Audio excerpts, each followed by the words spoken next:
नमस्कार दोस्तों, triple M study YouTube channel में आपका स्वागत है। 20 फरवरी 2021 के top 10 current affair questions discuss करेंगे इस वीडियो में।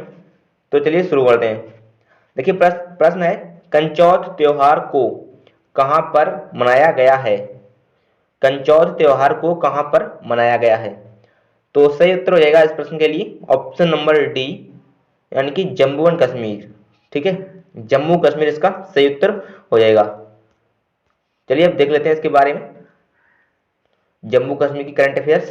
देखिए हाल ही में जम्मू कश्मीर के गृह मंत्री राज्य मंत्री जी किशन रेड्डी ने राज्यसभा में जम्मू कश्मीर पुनर्गठन संशोधन विधेयक 2021 को प्रस्तुत किया है।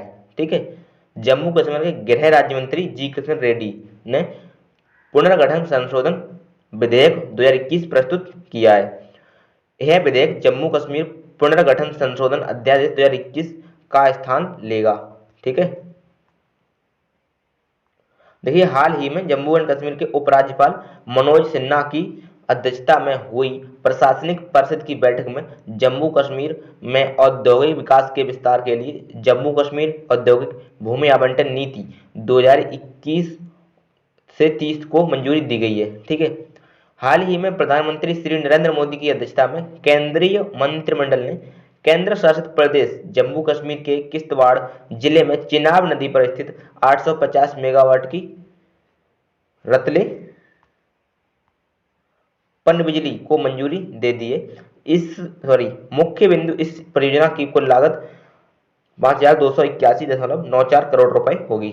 ठीक है, तो इससे इतनी जानकारी मिलती है क्वेश्चन से, तो काफी डिटेल में दिया जाता है हर प्रश्न का इसमें उत्तर। तो आपको वीडियो पसंद आ रहा हो तो लाइक कर दें और दोस्तों के साथ शेयर भी कर दें। ठीक है, चलिए अगला प्रश्न देखते हैं। फ्लिपकार्ट ने हॉस्पी कैश बीमा शुरू करने के लिए किसके साथ साझेदारी की है?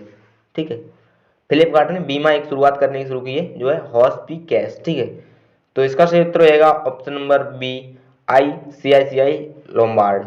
ठीक है, आईसीआईसीआई लोम्बार्ड। चलिए देख लेते हैं आईसीआईसीआई बैंक के बारे में। देखिए हाल ही में आईसीआईसीआई बैंक ने विदेशी कंपनियों को भारत में व्यापार स्थापित अथवा उसका विस्तार करने में मदद करने के लिए इनफिनिट इंडिया नामक एक ऑनलाइन प्लेटफॉर्म लॉन्च किया है। ठीक है, तो इनफिनिट इंडिया प्लेटफॉर्म किसके द्वारा लॉन्च किया गया है? तो हो जाएगा आईसीआई बैंक के द्वारा। ठीक है, ऐसा प्रश्न भी पूछा जाता है। भारत के निजी क्षेत्र के अग्रणी बैंक आईसीआईसीआई बैंक ने हाल ही में आई बॉक्स नामक अग्रणी self service delivery facility launch की है। आईसीआईसीआई बैंक ने एटीएम से कार्डलेस निकासी, ठीक है, एटीएम से कार्डलेस निकासी सुविधा शुरू की है। यह सुविधा सभी आईसीआईसीआई एटीएम पर उपलब्ध होगी। ठीक है, कार्डलेस निकासी आईसीआईसीआई बैंक ने शुरू की है।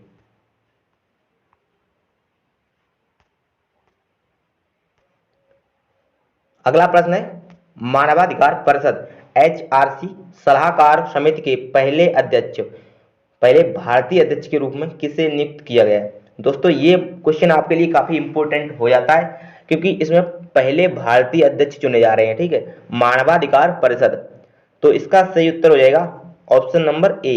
ठीक है, अजय मल्होत्रा इसका सही उत्तर हो जाएगा। पहले भारतीय अध्यक्ष किसके रूप में? मानवाधिकार परिषद के अध्यक्ष। ठीक है, चलिए अगला प्रश्न आया, order of the rising sun gold and silver ray Thangjam Dhawali Singh. ठीक है, तो ये जो पुरस्कार है order of the rising sun gold and silver ray, ठीक है, तो ये इससे सम्मानित किया गया है थांगजाम धवाली को। ठीक है, यह किस देश का सर्वोच्च सम्मान है? ऐसा प्रश्न पूछा गया है। तो इसका सही उत्तर हो जाएगा ऑप्शन नंबर यहाँ पे जापान, यानी कि ए ऑप्शन। ठीक है, जापान इसका सही उत्तर होएगा।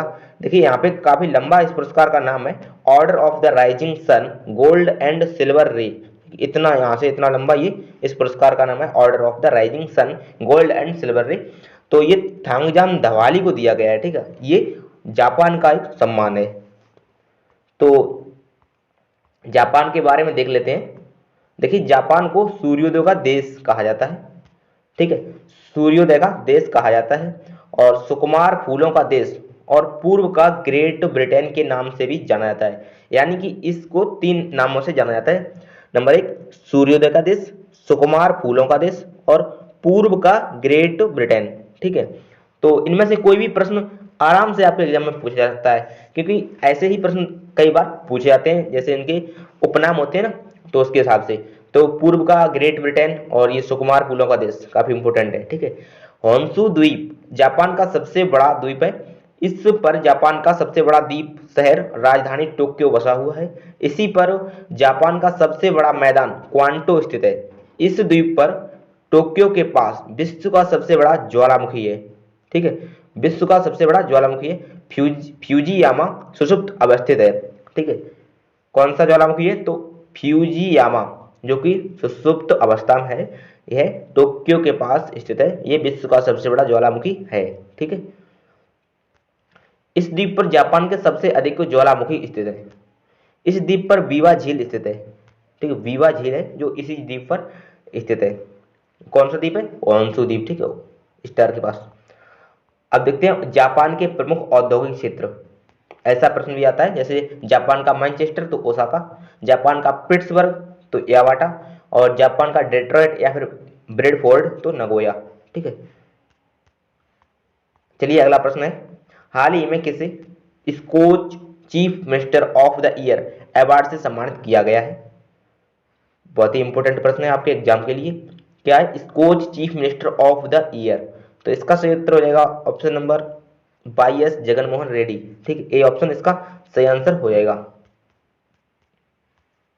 चलिए आंध्र प्रदेश के बारे में जान लेते हैं, क्योंकि YS जगनमोहन रेड्डी आंध्र प्रदेश के मुख्यमंत्री हैं। तो आंध्र प्रदेश के मुख्यमंत्री YS जगनमोहन रेड्डी को Skoch chief minister of the year पुरस्कार से सम्मानित किया गया है। यह पुरस्कार आंध्र प्रदेश के तडेपल्ली में व्यक्तिगत रूप से अध्यक्ष स्कोच समूह समीर कोचर द्वारा CM को प्रदान किया गया है। चलिए अब जान लेते हैं कुछ आंध्र प्रदेश के बारे में, जैसे कि गठन इसका कब हुआ था। तो इसका गठन हुआ था 1 नवंबर 1956 को। राज्यपाल है विश्वभूषण हरिचंदन, आंध्र प्रदेश के राज्यपाल विश्वभूषण हरिचंदन, और मुख्यमंत्री है जगनमोहन रेड्डी। राजकीय वृक्ष है यहाँ का नीम, ठीक है, या बेपा चेट्टू। राजकीय पुष्प है चमेली, आंध्र प्रदेश का राजकीय पुष्प चमेली, ठीक है। देखिए यहाँ पर जो राजकीय पशु है वो है काला हिरण, आंध्र प्रदेश का राजकीय पशु काला हिरण। राजकीय पक्षी है तोता, आंध्र प्रदेश का राजकीय पक्षी तोता है। राजकीय नृत्य कुचिपुड़ी और ओट्टम, ठीक है। चलिए अब बढ़ते हैं अगले प्रश्न की ओर। देखिए अगला प्रश्न है, हाल ही में कोची वाटर मेट्रो, ठीक है, कोची वाटर मेट्रो के पहले रूट का उद्घाटन किसने किया है? कोची वाटर मेट्रो के पहले रूट का उद्घाटन किसने किया है? तो सही उत्तर हो जाएगा option number C, Pinarayi Vijayan, ठीक है, पिनराई विजयन इसका सही उत्तर हो जाएगा। चलिए अब देख लेते हैं इसके बारे में। केरल के मुख्यमंत्री पिनराई विजयन ने कोची वाटर मेट्रो के पहले मार्ग और टर्मिनल भवनों का उद्घाटन किया है। प्रधानमंत्री श्री नरेंद्र मोदी ने वीडियो कॉन्फ्रेंसिंग के माध्यम से केरल में बिजली और शहरी क्षेत्र की प्रमुख परियोजनाओं का उद्घाटन और शिलान्यास किया है। हाल ही में केरल सरकार ने राज्य के एर्नाकुलम सामान्य अस्पताल में पहला ह्यूमन मिल्क बैंक खोलने की घोषणा की है। ये पॉइंट इंपोर्टेंट है काफी ज्यादा आपके एग्जाम के लिए। पहला ह्यूमन मिल्क बैंक केरल में खोला गया, ठीक है, ये आप अच्छे से याद रखेंगे। और इस अत्याधुनिक सुविधा वाले मिल्क बैंक का उद्घाटन राज्य स्वास्थ्य मंत्री के शैलजा द्वारा किया गया। दोस्तों ये भी पूछा जा सकता है कि इसका उद्घाटन किसने किया, तो के शैलजा केरल से हुआ है। तो चलिए देखते हैं अगला प्रश्न, क्वेश्चन नंबर 7। हाल ही में तमिलनाडु सूचना आयोग में राज्य सूचना आयुक्त किसे नियुक्त किया गया है? ठीक है, तमिलनाडु का प्रश्न है। तमिलनाडु का जो सूचना आयोग है तो उसमें किसे आयुक्त नियुक्त किया गया है? तो इसका सही उत्तर हो जाएगा option number P Dhanasekaran, option number a, ठीक है, पी धनशेखरन इसका सही उत्तर हो जाएगा, पी धनशेखरन। पी धनशेखरन को क्या नियुक्त किया गया है? तो तमिलनाडु सूचना आयुक्त का, यानी कि तमिलनाडु में सूचना आयुक्त ने नियुक्त किया गया है पी धनशेखरन को, ठीक है। देख लेते हैं कुछ थोड़ा तमिलनाडु के करंट अफेयर के बारे में। जैसे कि हाल ही में तमिलनाडु ने अहमदाबाद के मोटेरा स्टेडियम में बड़ौदा को 7 विकेट से हराकर सैयद मुश्ताक अली T20 ट्रॉफी जीत ली है। दोस्तों ये भी काफी इंपॉर्टेंट करंट अफेयर है, ठीक है, क्योंकि यहाँ पे सैयद मुश्ताक अली T20 ट्रॉफी इसकी बात हो रही है ना। ये किसने जीती है? तो तमिलनाडु ने जीती है अहमदाबाद के मोटेरा स्टेडियम में। किसे हराकर? तो बड़ौदा को हराकर, ठीक है, बड़ौदा की टीम को। गौर मतलब है कि तमिलनाडु ने दूसरी बार इस ट्रॉफी का कब्जा किया है। इससे पहले 2006-7 में उसने पहली बार यह खिताब जीता था। और तमिलनाडु की राजधानी चेन्नई है। तमिलनाडु के मुख्यमंत्री एडप्पाडी के पलानीस्वामी है, ठीक है। तमिलनाडु के राज्यपाल की बात की जाए तो बनवारीलाल पुरोहित हो जाएंगे। बनवारीलाल पुरोहित तमिलनाडु के राज्यपाल हैं, ठीक है। और तमिलनाडु राज्य का जो नृत्य है वो है भारतनाट्यम, ठीक है, भारतनाट्यम इसका नृत्य होएगा तमिलनाडु का। चलिए देख लेते हैं अगला प्रश्न। हाल ही में किस राज्य सरकार ने टेस्ट को अनिवार्य किया है? टेस्ट को अनिवार्य किया है, किस राज्य सरकार ने टेस्ट को अनिवार्य किया है? तो इसका सही उत्तर रहेगा ऑप्शन नंबर 1 कर्नाटक। तो देखिए कर्नाटक सरकार ने एक अधिसूचना जारी कर कर्नाटक मवेशी बद रोकथाम का संरक्षण विधेयक 2020 को 18 जनवरी 2020 से लागू कर दिया है। दोबारा देख लीजिए, कर्नाटक सरकार ने एक अधिसूचना जारी कर कर्नाटक मवेशी बद रोकथाम एवं संरक्षण विधेयक 2020 को 18 जनवरी 2020 से लागू कर दिया है। अब देख लेते हैं कर्नाटक के बारे में। देखिए कर्नाटक के राज्यपाल हैं वजुभाई वाला, ठीक है, और मुख्यमंत्री हैं BS येदियुरप्पा। कर्नाटक के राज्यपाल वजुभाई वाला, मुख्यमंत्री BS येदियुरप्पा। कर्नाटक का राजकीय पशु भारतीय हाथी, कर्नाटक का राजकीय पशु भारतीय हाथी है, ठीक है। और कर्नाटक का राजकीय पुष्प, दोस्तों ये भी पूछा जाता है एग्जाम में, आपको लग रहा होगा कहाँ, मतलब ये नहीं पूछा जाता होगा, ये पूछा जाता है राजकीय पुष्प क्या है? कमल है। कर्नाटक का राजकीय वृक्ष चंदन है, ठीक है, चंदन राजकीय वृक्ष है कर्नाटक का। चलिए अब देखते हैं अगला प्रश्न। अगला प्रश्न है, हाल ही में कामला एस बे नामक पुस्तक किसने लिखी है? तो इसका सही उत्तर हो जाएगा ऑप्शन नंबर डैन मोरेन, ठीक है, ऑप्शन नंबर यानी कि इसका हो जाएगा बी, डैन मोरेन। तो कमला एस बे नामक पुस्तक लिखी है डैन मोरेन ने। देखिए कुछ यहाँ पे अन्य पुस्तकें दी गई हैं जो हाल ही में प्रकाशित हुई हैं, जैसे कि मेरा युद्ध कैंसर विरुद्ध, ठीक है, मेरा युद्ध कैंसर विरुद्ध, तो ये डॉक्टर जसवंत राठी द्वारा लिखी गई है। If it bleeds Stephen King द्वारा लिखी गई है। सेव यूथ सेव नेशन, तो सीमा हिंगोनिया द्वारा लिखी गई है। स्पिरिट ऑफ क्रिकेट स्टीव वॉग द्वारा लिखी गई है। A song of India Ruskin bond द्वारा लिखी गई पुस्तक है, ठीक है, ये काफी इंपॉर्टेंट पुस्तक है। चलिए आगे बढ़ते हैं। अगला प्रश्न है, हाल ही में किसने इंटरेस्टिंग मैसेजिंग प्लेटफॉर्म संदेश लॉन्च किया है? ठीक है, हाल ही में किसने इंस्टेंटिंग मैसेजिंग प्लेटफॉर्म संदेश लॉन्च किया है? तो इसका सही उत्तर हो जाएगा ऑप्शन नंबर डी, NIC, ठीक है।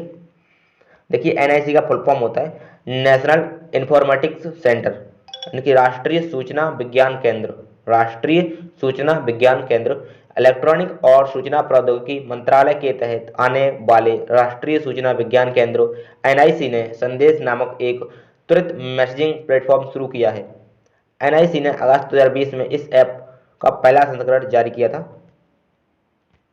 राष्ट्रीय सूचना विज्ञान केंद्र की स्थापना 1976 में हुई। राष्ट्रीय सूचना विज्ञान केंद्र के महानिदेशक नीता वर्मा हैं। राष्ट्रीय सूचना विज्ञान केंद्र का मुख्यालय नई दिल्ली में है। तो दोस्तों 10 क्वेश्चन पूरे हो चुके हैं। उम्मीद करते हैं आपको वीडियो पसंद आया होगा। अगर कोई त्रुटि लग रही है आपको तो आप कमेंट में सजेशन दे सकते हैं, ठीक है। तो चलिए चलते हैं, अब मिलते हैं अगली वीडियो में, तब तक के लिए नमस्कार।